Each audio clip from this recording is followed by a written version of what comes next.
Number 9. Hugh Glass. Hugh Glass was the 19th century American frontiersman famous for exploring the watershed of the upper Missouri River. What gained him the status of a national hero was an endeavor he made as a fur trapper in 1823, when he famously survived a brutal bear attack while scouting for food along the Grand River in 1823. Hugh Glass ran into an enraged grizzly bear mother who attacked him to defend her 2 cubs. Unable to reach his rifle, they wrestled on the ground. Glass was able to escape from her death grip and stab her in the back with his knife while she shredded his face, chest, arm, and back with her claws. His wounds were so gruesome that his fellow trappers simply placed a bear hide over him as a funeral shroud and left him for dead so they could get out of the hostile territory and away from the Native Americans who recently killed half of their crew.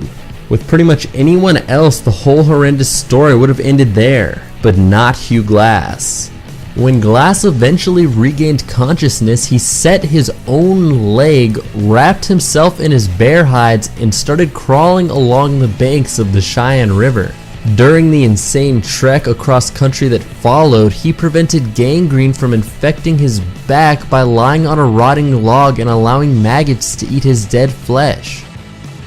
He sustained himself by killing and eating rattlesnakes and crawled over land for 6 weeks until he reached civilization, which was baffled and impressed to see him alive. In fact, it inspired the recent Leonardo DiCaprio film The Revenant. Hollywood took liberties with the story, but as near as oral tradition can be trusted, what follows is the real story of Hugh Glass, the true story of The Revenant. Number 8. Julianne Kopchek. On December 24th, 1971, a Peruvian commercial airliner crashed in a thunderstorm over the Amazon, killing every one of the 92 crew members and passengers aboard except for one person. High school senior Julianne Kopchek fell a total of 2 miles from the sky into the Amazon rainforest strapped to her seat and walked away from the accident.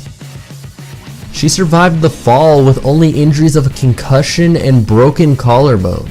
For 10 days, through the jungle, with a concussion, a broken collarbone, and a hole in her right arm. Then she met up with some local lumbermen and took a canoe home. Number 7. Ching Shi. Arguably the most badass pirate to ever sail the seas, she started as a prostitute who married a pirate, but he died in a tsunami and she took over from there.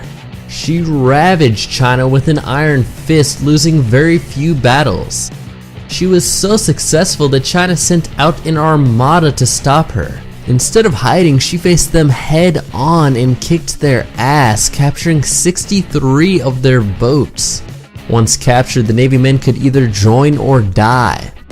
She continued to fight for 2 more years and even took out British and Dutch Navy ships. By the end of it, China offered her amnesty, which she and her 17,000 crew members accepted, dragged their more than 200 ships to the coast, and were allowed to keep all of their plunder.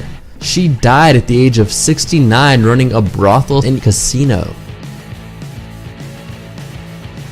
Number 6. Audie Murphy. If you want proof that being a short guy isn't going to stop somebody from being a powerful soldier, look no further than the most decorated soldier in World War II, Audie Murphy, who got every medal the army could give him and a few from foreign countries as well. Murphy, 5'5" and skinny to boot, first went into battle in 1943 where he gunned down 2 Italian officers. He then proceeded to pretty much tear the Axis powers' new and spacious orifices wherever he went, consistently getting promoted after creatively handing some Germans or Italians what was left of their heads. But his greatest moment probably came at Holtzwihr. Murphy's unit was down to 19 men out of 128. They couldn't fight, they needed to rearm, and they needed somebody to hold the line. So Murphy stayed behind, shooting Germans until he ran out of ammo. Then, deciding he wasn't done killing Germans, he jumped onto a burning tank and started using its 50 caliber machine gun. He even killed an entire squad of Germans trying to sneak up on him. Oh, and he did this for almost an hour while wounded in the leg. And then his men showed up and Murphy led them on a forward action. After spending an hour in the freezing cold on a burning tank spraying Germans with machine gun fire, he decided that wasn't enough and decided to get close and personal. That was enough to land him the Medal of Honor and a movie career. Number 5. Shavash Karapetyan. Shavash Karapetyan is a 17-time world champion Soviet-Armenian fin swimmer, which is a crazy underwater sport that involves snorkeling, wearing tail fins, and swimming like an insane mermaid. But that's not what he's famous for. One day while he was finishing up a light 12-mile run, Shavash heard a crash and saw a trolley bus with 92 passengers sink 80 feet to the bottom of a reservoir. In zero visibility due to the silt, Karapetyan swam to the sinking bus, broke the back window with his legs, and single-handedly rescued 20 passengers.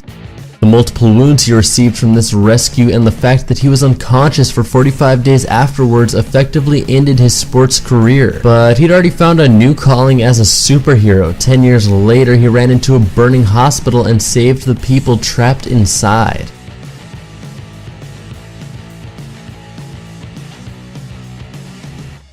Number 4. Dr. Leonid Rogozov. In 1961, Rogozov develops peritonitis, meaning that he would have to get his appendix taken out or die. The problem? He was the only doctor stationed at the Novolazerevskaya station in Antarctica at the time. The nearest help was 1,000 miles away and a massive blizzard was forming, which meant that he would have to perform the appendectomy on himself. With 2 non-medically trained researchers standing by to pass him tools, Rogozov used a mirror, some Novocaine, and a scalpel to remove his appendix over the course of an excruciating 2-hour operation. In 1961, he was awarded the Order of the Red Banner of Labor, which is some cool Soviet award for being a total badass. Number 3. Simo Häyhä. Simo Häyhä was the finest farmer and hunter living in the present-day border between Finland and Russia who joined the militia at the early age of 20. This seemingly average young man turned into a legendary sniper nicknamed White Death. Simo Häyhä was a remarkable shooter who broke all known records. During a 100-day period, he managed to kill 500 soldiers of the Red Army, reaching a remarkable number of 5 successful hits per day. Häyhä operated during the very few daylight hours of sunlight in white camouflage in temperatures between -40 and -20 degrees Celsius. The Soviets had put his murder as a priority and attempted to kill him with counter-snipers and artillery strikes, but failed repeatedly. In March 1940, Häyhä was finally hit and the explosive bullet hit him in the lower left jaw and took off his face skin. Still, Simo Häyhä didn't die. Remarkably, he pulled through and lived to see the end of the fighting.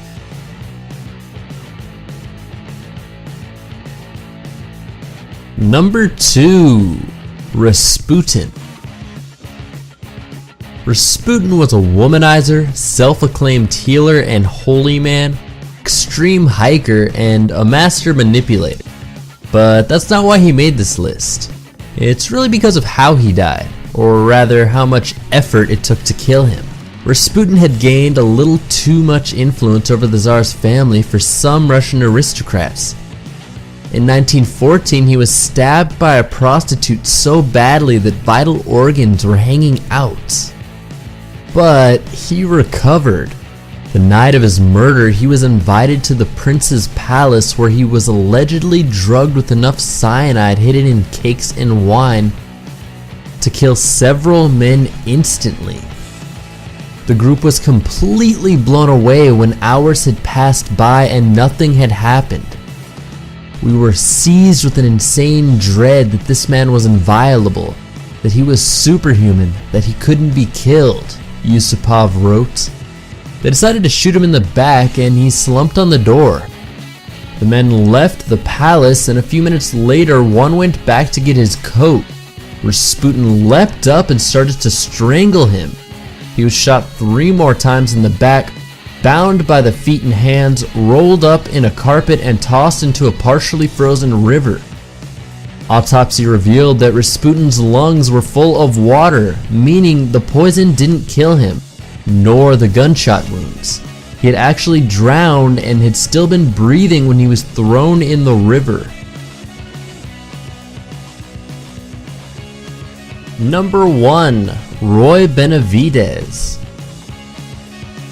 Roy Benavidez is a former member of the United States Army Special Forces who was awarded the Medal of Honor for his actions in Vietnam. He's best known for surviving the impossible when he went to save his comrades who were outnumbered. The helicopter couldn't land because of intense small arms fire, so he jumped from a hovering helicopter at around 30 to 50 feet in the air. Then he had to run 75 meters to his comrades where he was shot in the leg, face, and head on the way.